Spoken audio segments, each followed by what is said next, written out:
Hi, hope you're doing well. This is Dan here. I've got a really cool technical exercise for you from my book, Creative-Based Technique Exercises, which is really not a very catchy title. I'm just going to dive straight in, and as I go, I'm going to explain things, but I have got a PDF and tab here. So I suggest you download it, or follow along in the video, or just download it in your own time. So I'm going up a G major scale here. Not descending, but as I go to the top here, starting on the E string quite deliberately for this exercise, because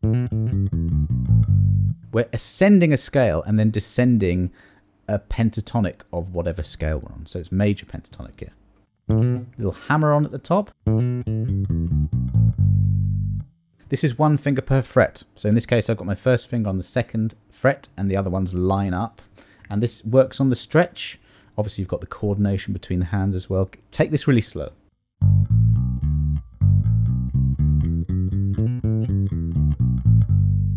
As I pluck, I'm moving across. I do this quite a lot. I use this floating thumb technique just to mute the strings as I'm going in this direction.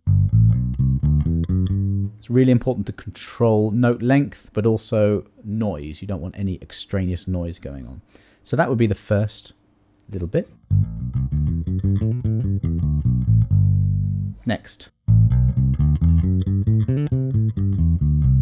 Now we're actually just going through the modes of the major scale. So next we've got a Dorian mode. Don't worry too much about learning the names or that this is Dorian, but you can actually use this exercise to make music, you know.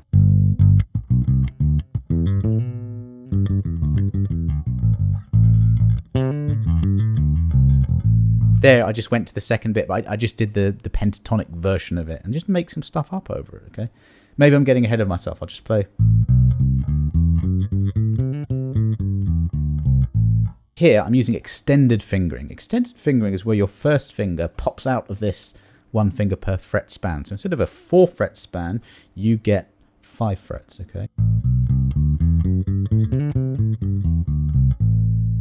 If ever you're feeling a little bit of pain, by the way, because it's a bit of a stretch, just take it easy, relax, and maybe call it a day for that practice session. But if you're holding your bass properly, neck angled upwards, keeping your wrist as straight as possible, and not fretting too hard. You don't need to fret very hard at all. You should be able to get this.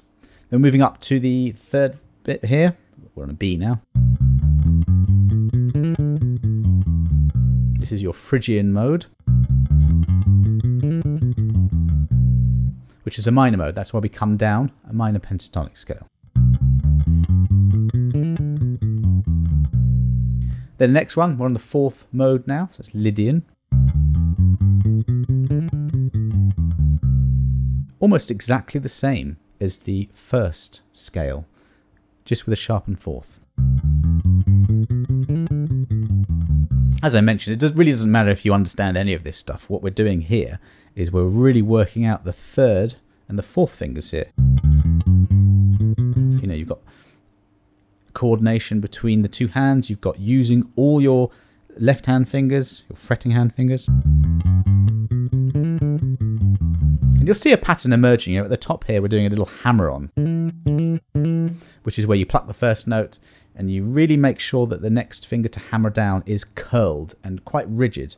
And you can hammer on from, I don't know, what, an inch or two, you know. You want the hammered sound to be as loud as the plucked sound. That's what you're aiming for, okay?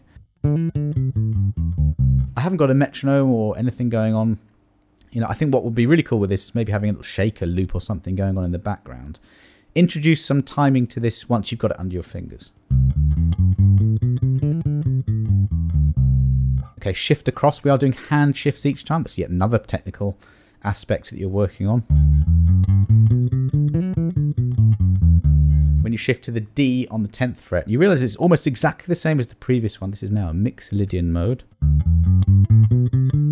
Looks exactly like the major scale, but with a flattened 7th.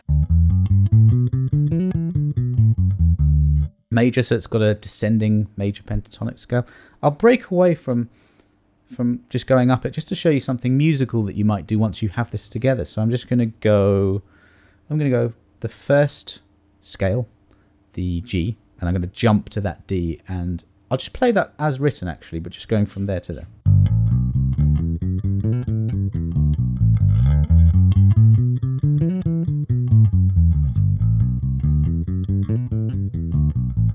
There may be something a bit less with fewer notes and maybe a different feel. But I'm going to use the same notes, but maybe fewer of them.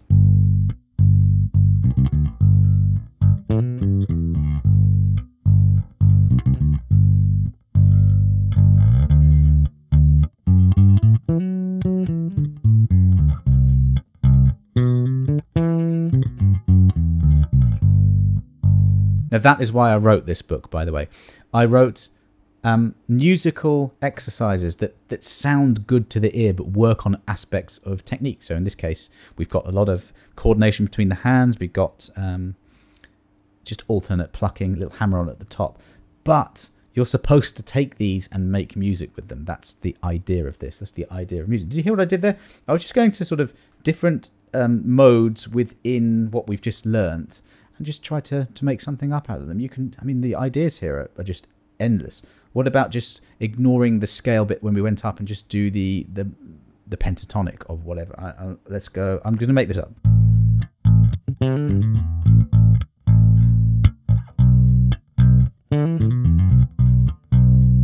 Just that. I'm going from the 2 to the 3. So that's the A to the B. And I just did minor pentatonic there. We happen to have 5th to 7th frets as a good opportunity for hammer-ons. It's all the same frets there. And I moved up 2 frets, did the same thing. That works well because they're both the same quality, they're both minor. I can actually go to the E. And do the same thing because it's the same quality. I didn't get there, let's carry on with the exercise, going up. The 6th note, the 6th mode, this Aeolian. You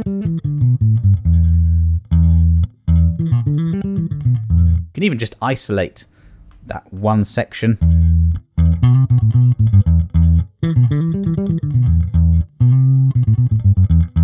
You know, that's my hope, is that you learn technique, you learn to play it in time, but you also make music from this stuff. The last one is a little odd. You got this Locrian mode, which has got a flat 5. So that means that the pentatonic isn't quite available to you. It's the same as the minor pentatonic, except with a flattened 5. And if you know that your 5 is 2 across and 1 string down from the root, a flat 5 is just going down 1 fret. And then we've got the same as the first section, up an octave.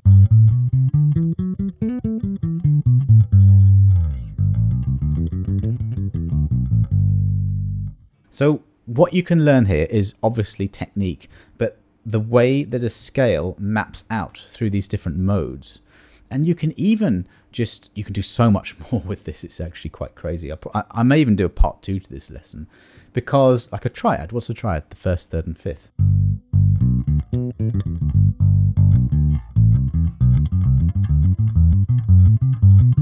We're just doing the 1st, 3rd and 5th of each of the modes, each of the scales. What about playing that in more of a reggae style? But not going up so predictably?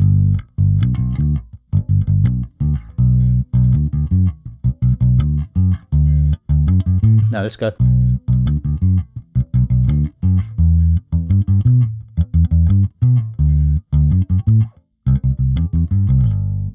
I suggest that you download the PDF. Maybe you've got the book already. Just open up to that exercise and just aim to learn that these are the modes. And this one is major, so it's got the major pentatonic. This one's minor. And then just do what I was doing, which was just randomly sort of going to different notes. Now, musicians label these 1, 2, 3, 4, 5, 6, 7. You know, the 1 chord, the 2 chord, the 3. So you've got something like a 2-5-1, which you may have heard of, which would be, you know.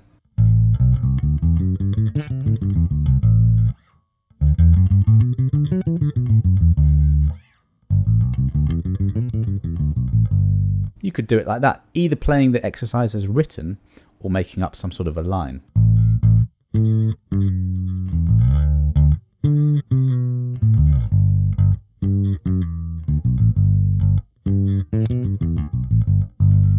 The pentatonic works really great for fills, but there are no rules here. You just do what you hear, okay? This is going to help your ear as well as your technique and as well as your knowledge of theory.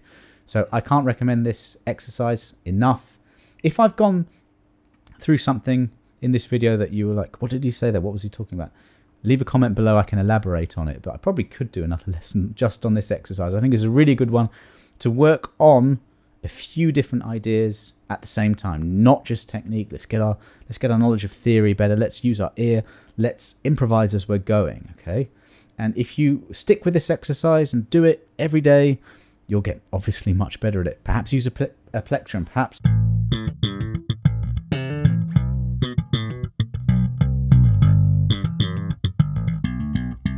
Slap. You can adapt this how you like. Hope you enjoyed that lesson. I'll see you next time.